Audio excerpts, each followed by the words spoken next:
Hello, जय हिंद दोस्तों। आप लोग कैसे हैं? आशा करता हूं कि आप लोग अच्छे होंगे। दोस्तों, आपके लिए लेके आया हूं जीएस दृष्टि विज्ञान में, जो आपका जीएस में आपका जीव विज्ञान होगा, जिसमें टॉपिक होगा प्राणी जगत, पादप जगत का वर्गीकरण एवं जंतु जगत के प्रमुख संघ। तो आइए दोस्तों, चलते हैं अपने टॉपिक की तरफ, देखते हैं। तो आइए हम प्राणी जगत का वर्गीकरण पढ़ेंगे। तो देखिए दोस्तों, इसमें दो प्रकार से वर्गीकरण हुआ है प्राणी जगत का, जिसमें कोशिका का स्तरीय संरचना और ऊतक स्तरीय संरचना। जिसमें आपका होगा कोशिकीय स्तरीय संरचना में संघ पोरीफेरा, जो आप देख सकते हैं चित्र के माध्यम से, इसकी संरचना ऐसी होती है और ये ऐसा होता है। और ऊतक स्तरीय संरचना ये बहुत इंपॉर्टेंट है। ये दोनों में बात करें तो ऊतक संरचना स्तरीय संरचना इंपॉर्टेंट है, जिसमें देह गुहाधारी होता है, जो स्पेशल अलग है, आपको बताएंगे। और इसमें आगे है कूट देह गुहाधारी। और आगे है आपका, जिसमें कूट देह गुहाधारी में नीमटोडा इसका उदाहरण है। और इसमें बाह्य त्वचा एवं जठर त्वचा के बीच देह गुहा का अभाव होता है, और इसका उदाहरण है प्लेटी हेल्मीथीज, जिसमें सिलिमेंट्रा, ये सिलिमेंट्रा है, देख सकते हैं पिक के माध्यम से। ये इसका देह गुहा का अभाव होता है, इसमें रोएदार रेशेदार निकले हुए होते हैं। और देह गुहाधारी की बात करें तो इसमें भी दो प्रकार के होते हैं, जैसे मेसोडर्म कोशिका का विकास और अंतः स्तरीय की थैली से देह गुहा का बनना क्या होता है। तो आइए मेसोडर्म कोशिका की बात करें तो इसमें एनेलिडा, मोलस्का, आर्थ्रोपोडा, ये उसका उदाहरण है, देख सकते हैं। जैसे गांव में आपने देखा होगा, जो भांग का पौधा होता है उस पे ये काफ़ी पाए जाते हैं, हरे हरे रंग के होते हैं। और इसमें अगला है आपका अंतः स्तरीय थैली से देह गुहा का बनना। इसमें आप देख सकते हैं कि नोडोकार्ड युक्त होता है ये, और नोडोकार्ड विहीन, दो प्रकार के होते हैं। एक नोडोकार्ड युक्त होता है, एक नोडोकार्ड विहीन होता है। इसमें एक नोडोकार्ड पाया जाता है, एक में नोडोकार्ड नहीं पाया जाता है। अगर नोडोकार्ड विहीन की बात करें तो ये इकानोडर्मेटा होता है, जो ये जीव होते हैं स्टार के रूप में पाए जाते हैं। जैसे स्टार फल होता है ना, वैसे ही इसका संरचना होता है, वैसे ही पाए जाते हैं। जैसे देख सकते हैं आप चित्र के माध्यम से दिया भी है। और नोटाकार्ड युक्त में इसमें ये कार्डेटा होता है, जो आप पिक में देख सकते हैं, दिया है कार्डेटा। और इसमें लार्वा अवशोषी नोटोकार्ड पाए जाते हैं, और नोटोकार्ड की जगह मेरुदंड होता है इसमें। तो इसमें लार्वा अवशोषित नोटोकार्ड में जैसे कि प्रोटोकार्डेटा होता है, जैसे देख सकते हैं ये पिक में दिया है प्रोटोकार्डेटा। और ये एक पक्ष है, और दूसरे पक्ष में कार्डेटा की बात ही करें, कार्डेटा में ही नोटोकार्ड की जगह मेरुदंड होता है, जिसमें कशेरुकी होता है। ये इंपॉर्टेंट है। इसके अंतर्गत हम पढ़ेंगे साइक्लोमेस्टोमेडा, ये देख सकते हैं, ये एक सर्प के आकार का ये भी होता है। और दूसरा इसमें होता है स्तनपायी होते हैं। जितने भी स्तनपायी हैं ऐसे जीव इसमें आते हैं, जैसे गेंडा दिया है, गाय दिया है, भैंस, जितने भी स्तनपायी हैं इसमें आते हैं। और अगला है सरीसृप में जितने रेंगने वाले जीव हैं वो आते हैं। और उसके बाद आता है पक्षी, फिर उसके बाद आता है आपका जल या स्थलचर, जल में रहने वाले या स्थल पे चलने वाले ऐसे जीव होते हैं। और अगला है आपका मत्स्य, मछली। आइए आगे चलते हैं। वर्गीकरण दिया है पादप जगत का वर्गीकरण। तो पादप जगत की वर्गीकरण में विभेदित पादप शरीर और बिना विभेदित वाले पादप शरीर। विभेद मतलब जिसमें छिद्र होता है, विभेद किया जा सकता है। जैसे देख सकते हैं बिना संवहनी ऊतक के होता है ब्रायोफाइटा, आप पहले वीडियो में आप देखा था, ब्रायोफाइटा, टेरिडोफाइटा, इन सब पौधों के बारे में आपको बताए थे। आप ये पौधा है ब्रायोफाइटा का, देख सकते हैं। और इसी में दूसरा होता है संवहनी ऊतक युक्त, जिसमें आप देख सकते हैं दिया है कि बीज रहित और बीज युक्त। एक में बीज रहित होता है, बीज नहीं पाया जाता है, एक होता है बीज युक्त होता है, जिसमें बीज होता है, जिसमें टेरिडोफाइटा इसका उदाहरण है। जो टेरिडोफाइटा पौधा है ये बीज रहित का उदाहरण है। और बीज युक्त की बात करें, और पहले इसमें देख लें आप बिना विभेद वाले शरीर, पादप शरीर, जिसमें थैलोफाइटा होता है, जिसमें शैवाल, कवक, बैक्टीरिया पाए जाते हैं, जो आपका दिया है पिक के माध्यम से। शैवाल, कवक, बैक्टीरिया। कवक आपने देखा था, जैसे कुकुरमुत्ता दिया था, धरती फूल, ये सब कवक होते हैं। तो आगे देखिए, इसमें होता है बीज युक्त। बीज युक्त में दो प्रकार के बीज युक्त होते हैं, जैसे कि होता है द्विबीजपत्री, एक होता है एक बीजपत्री। जैसे कि दो बीज पत्र वाले बीज जो होते हैं, जैसे दो भाग में होता है, एक बीजपत्री जो एक ही बीज होगा, एक ही भाग में होगा, उसे एक बीजपत्री कहते हैं। आगे चलिए देखते हैं जंतु जगत के प्रमुख संघ यानी कि फाइलम। तो पहला बात करें, पहला आपका पोरीफेरा यानी कि छिद्र धारक। इसमें असंख्य छिद्र युक्त शरीर होता है इनका, और शरीर में स्पंज गुहा पाया जाता है। इनका अन्य नाम स्पंज के नाम से भी जानते हैं। अगर बात करें उदाहरण में तो साइकान, स्पॉन्जिला इसके प्रमुख उदाहरण हैं। और दूसरा है आपका सिलेंटेडा या निडेरिया, जिसमें आपका जलीय, यह क्या है, ये एक जलीय जंतु है जिसमें भोजन पकड़ने हेतु मुख के चारों ओर धागे जैसे संरचनाएं होती हैं, जिसे टेंटेकल्स होता है।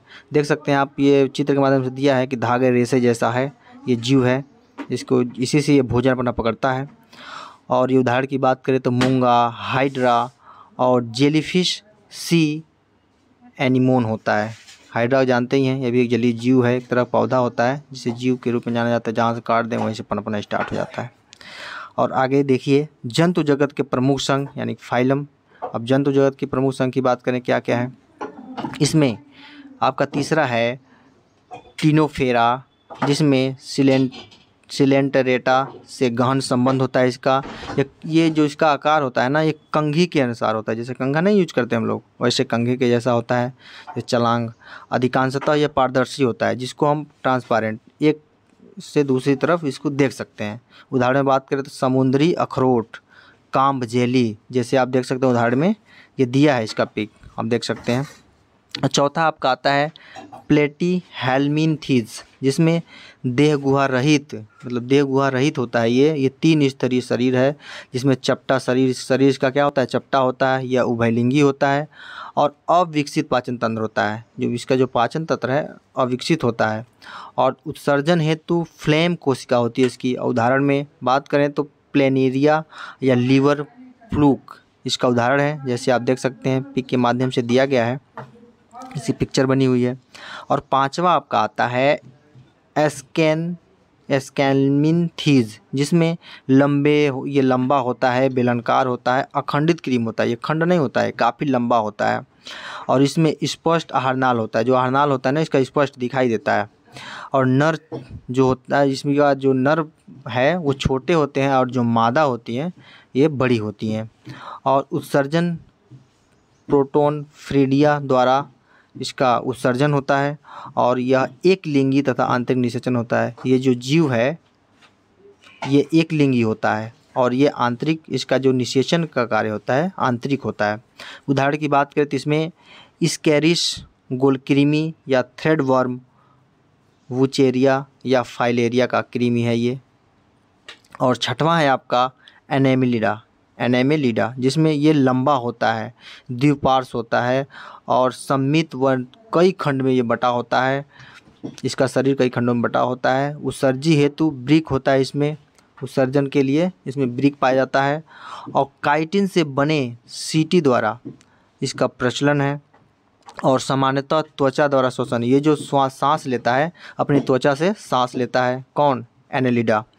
और यह भी एक लिंगी होता है, वह उभयलिंगी, ये एक लिंगी और उभयलिंगी दोनों होता है। उदाहरण की बात करें तो केंचुआ, जोंक, नेरिस, जैसे गांव के जो लोग होंगे जानते होंगे, जोंक जानते हैं, जो जुलाई के मौसम में, जून जुलाई अगस्त के मौसम में धानों खेतों में पाए जाते हैं। इसमें अस्थि नहीं पाई जाती है। केंचुआ, जोंक ये सब होते हैं। ये एक लिंगी व उभयलिंगी दोनों होते हैं। आइए आगे देखते हैं। आपका सातवां है आर्थ्रोपोडा, जिसमें जंतु जगत का सबसे बड़ा संघ है ये। कौन सा, आर्थ्रोपोडा। और 3 भागों में विभक्त शरीर इसका होता है। सिर होता है, वक्ष होता है, और उदर होता है। उदर माने जानते हैं पेट, पाचन वाला जगह। और अगला है खुला परिसंचरण तंत्र होता है। इसका जो परिसंचरण तंत्र होता है ना, खुला होता है, और ये संधि युक्त पाद है, जुड़ा हुआ है। उदाहरण की बात करें तो झींगा, मछली, तितली, मक्खी, मकड़ी, बिच्छू, ये सब आर्थ्रोपोडा के उदाहरण हैं। और आपका 8वां आता है मोलस्का। मोलस्का में ये होता है कि श्वास हेतु गिल्स या टिनेडिया का प्रयोग करते हैं। ये मोलस्का जो होते हैं इनके सांस कैसे लेते हैं, गिल्स से सांस लेते हैं या टिनेडिया से लेते हैं। और इसी में इनका होता है कि खुला परिसंचरण तंत्र, इनका जो परिसंचरण तंत्र है खुला होता है, जो घूमने की टहलने की होती है, खुला परिसंचरण तंत्र होता है। उत्सर्जन हेतु गुर्दे होते हैं, उत्सर्जन के लिए इनका गुर्दा होता है। और कवक, इनका जो कवक की बात करें तो इनका जो शरीर है कवक युक्त होता है, इन पे कवक पाया जाता है। और रंगहीन खून होता है, इनका जो खून होता है वो रंगहीन होता है, मतलब आपको दिखेगा नहीं किस कलर का है, ये वाइट ट्रांसपेरेंट की तरह होता है, दिखाई नहीं देता है, पता नहीं चलता है। लावा सॉरी क्या कहते हैं उसे, लार्वा की तरह होता है। जैसे सीपी, जिसका उदाहरण है सीपी, घोंघा, ऑक्टोपस, सीप जैसे जानते हैं, जो नहीं कहते हैं सीप, समुद्र में पाए जाते हैं सीप, आपने देखा होगा जो गांव वाले होते हैं, सुतुही जिसको कहते हैं। और घोंघा तो जानते हैं, देखे होंगे, जैसे चित्र के माध्यम से भी दिया गया आपका, ऑक्टोपस देख सकते हैं। अगला आपका आता है नवा इकाइनोडर्मेटा। इकाइनोडर्मेटा में इसका ये समुद्री जंतु है, ये स्टार, जैसे स्टार फल होता है उसी के प्रकार का यह होता है। और कांटों वाली त्वचा होती है, जिसकी त्वचा होती है, इसके त्वचा पर कांटे पाए जाते हैं। और पुनरुत्पादन की क्षमता इसमें होती है। उदाहरण की बात करें तो हैग फिश, स्टार फिश, इसको स्टार फिश भी कहते हैं, स्टार की तरह होता है, पहले आपको बताया। और ब्रिटिल स्टार आदि के नाम से इसको जानते हैं। अगला है आपका कार्डेटा। कार्डेटा ये नोटोकार्ड, ये क्लोम छिद्र उपस्थित इसमें होते हैं। और नालदार तंत्रिका रज्जु पाई जाती है, इसमें नाल पाया जाता है। और उदाहरण की बात करें तो सभी कशेरुकी जंतु इसमें पाया जाता है, जैसे मेढक हुआ, और आपका ये दिया है चित्र के माध्यम से देखिए, मेढक भी दिया है और सभी दिए हुए हैं। आइए आगे देखते हैं।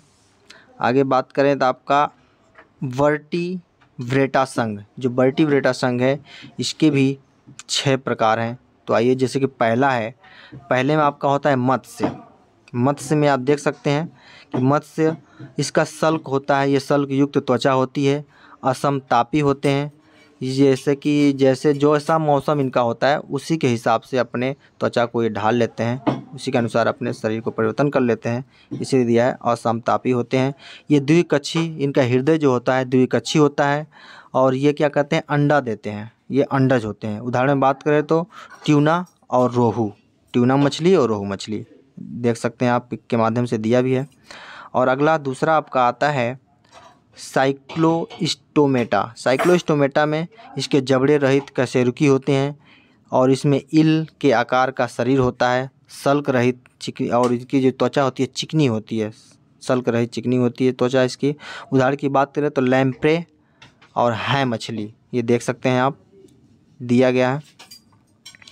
और अगला है आपका तीसरा, जो होता है जल स्थलचर। जल स्थलचर जैसे कि जल में भी रहे और स्थल में भी रहे, जैसे मेढक, जिसे श्लेष्म ग्रंथियां युक्त त्वचा होता है। ये त्रिकोशीय हृदय होता है, ये ध्यान दीजिएगा, बहुत इंपॉर्टेंट है। ये जो कक्षीय हृदय पूछ रहा है, ये पूछता है एग्जाम में, तो मछली का द्विकक्षीय होता है, और ये जो है जल स्तर मेढक जो है ये त्रिस्तरीय कक्षीय हृदय इसका पाया जाता है। इसमें फेफड़ा होता है और एक ब्रिक होता है, जल व स्थल दोनों पर ये निवास करता है। इसका उदाहरण क्या है, मेढक और टोड, ये दोनों जगह निवास करते हैं। चौथा आपका आता है सरीसृप, रेंगने वाले जीव जंतु, जैसे असमतापी, सल्क युक्त और त्रिकक्षीय हृदय इसमें भी पाया जाता है। और कठोर त्वचा होता है, और इसमें युक्त कवक, इसमें कवच होते हैं, और इसमें ये अंडे देते हैं और अंडे युक्त होते हैं। उदाहरण की बात करें तो कछुआ, सांप, छिपकली, मगरमच्छ, ये जितने भी रेंगने वाले जीव हैं ये सब सरीसृप के अंदर आते हैं और ये अंडे देते हैं। और अगला है आपका 5वें नंबर पर आता है पक्षी। पक्षी में समतापी पक्षी होते हैं, इसमें 4 कक्षीय हृदय पाया जाता है। ये बहुत इंपॉर्टेंट है, बार बार आपको बता रहे हैं, 4 कक्षीय। तो पक्षियों में 4 कक्षीय, मेढक सरीसृप में 3 कक्षीय और मछली में 2 कक्षीय पाया जाता है। और उदाहरण की बात करें तो सभी पक्षी, जितने भी पक्षी हैं सभी इसमें आते हैं। आपका छठा आता है स्तनपाई। स्तनपाई में ये समतापी होते हैं, इसमें 4 कक्षीय हृदय पाया जाता है। जैसे पक्षी में पाया जाता था 4 कक्षीय, इसमें स्तनपाई में भी 4 कक्षीय पाया जाता है। इसमें दुग्ध ग्रंथियाँ होती हैं, मतलब ये बच्चे को अपने दूध पिलाती हैं और शिशुओं को जन्म देते हैं। ये लोग अंडा नहीं बच्चा पैदा करते हैं, जन्म देते हैं। और उदाहरण में बात करें तो चूहा, मनुष्य और चमगादड़ इसके प्रमुख उदाहरण हैं। तो दोस्तों ये आपका रिवीजन क्लास चल रहा है, बहुत ही अच्छा। तो ये आपका यहीं पे ये दूसरा क्लास बायो का, जियोग्राफी का, बायोलॉजी का क्लास, ये दूसरा क्लास समाप्त होता है दोस्तों। आशा करता हूँ कि वीडियो आपको अच्छा लगा होगा, जो चित्र के माध्यम से दर्शाया गया है, पढ़ने में भी अच्छा लगेगा आपको। तो दोस्तों वीडियो देखने के लिए धन्यवाद। आपका दिन शुभ हो।